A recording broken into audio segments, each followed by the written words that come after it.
Uy, dalawang gadget dumating from Xiaomi, and I have here is the Xiaomi Smart Band 9 and the Redmi Buds 5. Two of these are really nice device, budget-friendly. Ako personally, wala pa namimintis since Xiaomi Band 1 until the Xiaomi Smart Band 9. And itong si Redmi Buds 5 is a budget-friendly na buds which can give you a good listening experience. Tara, pag-usapan natin.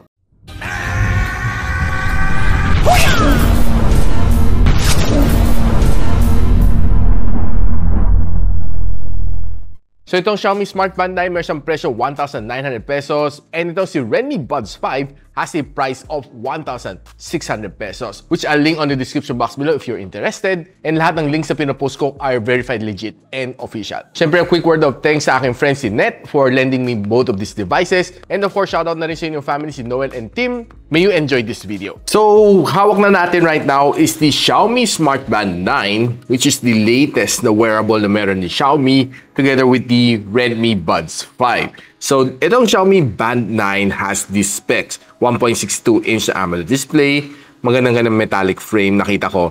Up to 21 days ang battery life. Meron siyang linear motor for delicate experience. Pwede siya pang swimming, 5 ATM water resistance, but definitely wag na ibababad sa salt water. 100 plus sports mode, all-around health monitoring, and meron siyang multiple choices of band faces. Pwede rin yung palitan ng kanyang band should you like. Kapag binuksan mo, unbox natin, no? We see everything that's inside. Nalaglag na yung band. So, we have here is yung kanyang user guide. Then, we also have yung kanyang charging cable, which is a magnet base. Pag tinanggal mo siya, ganito siya, no? Okay. So, other than that, there's nothing here. Wala siyang charging brick na kasama. And ganito itsura ng kanyang band. This one looks nice. I love this color. This is the color silver, by the way. And looks kinda elegant. Glacier silver tawag sa kanya. Ang gusto ko sa kanya dito is brushed aluminum metal finish. Which looks better than mga previous generation. And pag peel off natin ng kanyang sticker dito sa ibabaw, it looks almost the same as a Smart Band 8. Okay? So, the band strap is, well, almost the same sa kanyang mga predecessor, which pwede mo siya unlatch dito. Openin mo siya dito. Pwede mo siya tanggalin to replace. Snap on. Mabilis lang siya palitan, which is definitely a winner. Okay, so, yeah, you can change a lot of your watch faces dito. If you like, ano mo lang, hard press mo lang, long press, then you can choose whatever watch face that suits you. This is kanyang default, by the way. And kanyang mga calorie counter, lahat nandito. Okay, so, this is the default watch face. Ang ganda sa kanya is nandito yung kanyang mga calorie counter, step counter, battery nandito, date, and of course the time. No, pati weather is also here. Now, if you take a look at this one, you have your yung sleep. No? So, almost 11 hours tayo natulog last night. Okay? So, makita natin yung gaano katagal ang deep sleep natin, ilan ang beats per minute natin. Yan. No? So, you really take a good peek dito sa kanya. Lahat ng gusto makita. And of course, if you want to check more stats, you can always visit yung app natin, which is this one, si Mi Fitness app. So, ayun, makita natin yung sleep dito. Yan. Okay. Lahat ng data that you need is here. Yan o, kitang-kita natin. Very accurate siya. And yeah, you can even book a online consultation if you want. No? Then, dito yung may calorie counter, step counter, ilang beses ka tumayo on this day. Okay, so yeah, pati I'm pretty sure nawala ito ng blood sugar data, blood oxygen for sure meron yan, and stress monitoring meron din siya dito. Yeah, so far yan ang mga nakita ko dito. So you can also choose different band display over here. So feel free lang. Marami naman dito libre, no? So what you can do is just apply. Ayan guys, nakikita nyo, bago na ang watch face natin. Ganun kadali lang, libre naman. Dito mo kakalikutin lahat ng mga notifications mo, kung anong gusto mong mag-notify, ano ayaw mo mag-notify. Then pagdating naman sa fitness and health, ito lahat, depende sa'yo, no?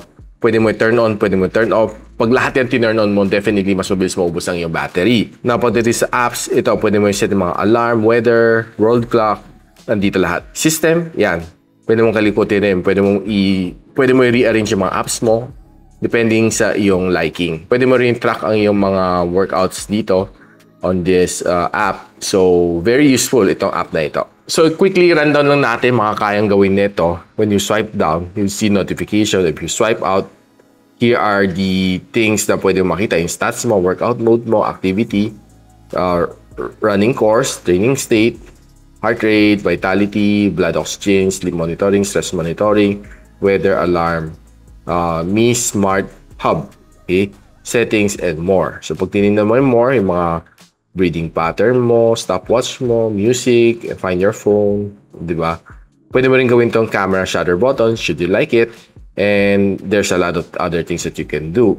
Kapag pumasok ka naman sa stats mo, makita mo na today, nakapag-burn tayo ng 751 calories. Then we took 8,596 steps. 15 beses ako tumayo. Yan. These are probably the more detailed breakdown na pinapakita sa atin itong band. Now, we can also check our heart rate. Okay? Since di ko naman siya suot, so magti-trigger siya, no? Right? So, as of pagtanggal ko, it was 78. And by far right now, it's 27 degrees Celsius here sa aking area. If you swipe to this side, you can turn on Do Not Disturb. Okay? Find your phone. And settings, pwede ka mag-connect sa yung phone to play music and weather. Yan. So, those are some of the basic things na makita mo. Kumbaga, it's running in a loop cycle lang, no? Paulit-ulit lang siya. Infinity lang siya, no? So, probably one thing that I still miss on this band. Actually, I haven't skipped a bit since Xiaomi Band 1 na gamit na natin until now. Talagang iba pa rin may isang physical button dito, no? So, yeah. Hopefully, ma-improve nila. But definitely, this is a good band to have. If you're looking for a very small and very reliable na calories counter, pang check mo lang ng heart rate, this is a good one, si Xiaomi Smart Band 9. Now, right now, i-unbox na natin si Redmi Buds 5. So, if we open this one, makita natin, now we have your user guide na nakatago dito. This is the user guide. Then we have yung yung Redmi Buds 5, and of course a Type-C na charging cable na kasama. And there's some extra tips over here. Yan, so we have some extra tips over here. There's the small size, which is this one, and you have the large size. By default, nakakabit dito is a medium size na buds. So if you take it out here, very simple lang siya, clamshell type, very small, and nandito ang kanyang charging port. Okay, pagbukas natin, yeah, kita natin, this is how it looks like. Ganito lang siya, very simple. Okay naman siya, no? Kailangan mo lang tanggalin itong sticker na ito if you want to start using. So yun guys, so mabilis naman siya i-pair. Right now, naka-pair si Smart Band 9 ko at si Redmi Buds 5 ko. And so, nung tinesting ko naman itong buds na ito, I was really happy with it. And to be honest with you, the sounds was great. But not to the point na kasing ganda niya ng mga high-end na buds. But this one can definitely give you some good na sounds. And tinry ko naman to sa Maroon 5. Tinignan ko kung may bass siya. Well, meron siya, bass, pero hindi ganun kalakas ang bass niya. And more of a balance na TWS to. And ito mga specs na meron niya. It has a 12.4 dynamic driver with titanium diaphragm. Up to 46 decibel ang kanyang wide frequency. Meron siyang active noise cancellation.